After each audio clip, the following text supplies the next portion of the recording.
Let's talk about video game development for a second. Every video game runs on what's called an engine, which determines what the game can and cannot do. So in other words, the engine is a set of tools for game development. To make all of these games, Coda is using an engine called Source. Like all engines, Source has certain things that it does well, and it has certain things that it does poorly. One of the things that it does very well is boxy linear corridors. That's why so many of Coda's games are set in these large, flat, empty rooms, is just because he's working with what the engine does well. The tools available to the creator shape what kinds of creative work they're going to end up making. You might consider paying attention to the architecture in Coda's games to notice how they seem to stem from an engine that's very good at producing linear, boxy corridors. This prison, funny enough, in Coda's original design, the doors stayed shut for a full hour before letting you go. If you don't mind, I think we're going to skip that. This is something that he and I used to argue about a lot. You know, whether a game ought to actually be playable, whether it means anything if no one can get through it. And I would always defend that, all this work goes into the game, why not make it playable and accessible? And so we just got into heated arguments over it, and there was one time that after one of these conversations, he went home, and a day or two later, he sent me a zip file entitled Playable Games that was full of hundreds of individual games, each of which was just an empty box that you walked around in and nothing else. Believe me, I played every single one of those just to find out if there was like a gag hidden somewhere. There wasn't. It's the puzzle again, with the exact same solution as the last time.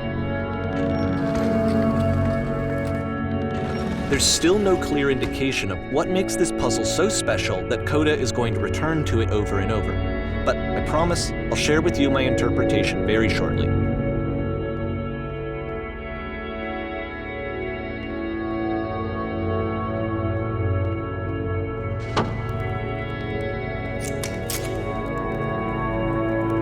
Here, Coda begins using a kind of dialogue system that he fashioned out of the engine's chat capabilities. Use the 1, 2, 3 buttons on your keyboard to respond.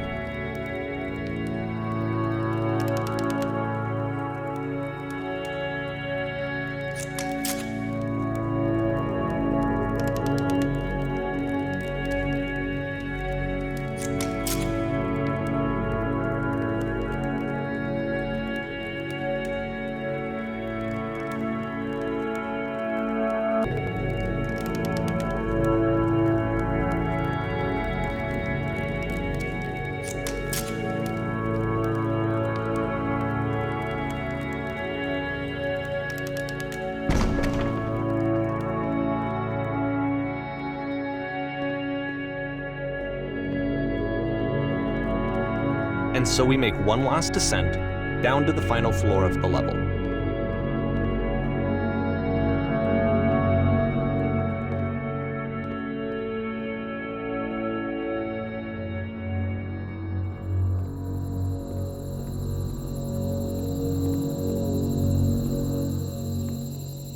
It's a lamppost. Okay, I can't tell you quite why, but for some reason Coda fixates on this lamppost. It's going to appear at the end of every single one of his games from here on out. I'll tell you what I think. I think that up to this point, he's been making really strange and abstract games with no clear purpose, and maybe you can only float around in that headspace for so long. Because now he wants something to hold on to. He wants a reference point. He wants the work to be leading to something. He wants a destination, which is what this lamppost is. It's a destination. We're going to see it in the work as well. His games are just going to become a lot more cohesive, a lot more fully developed, with more of a clear idea behind them. And as we go, that idea will get clearer and clearer and clearer.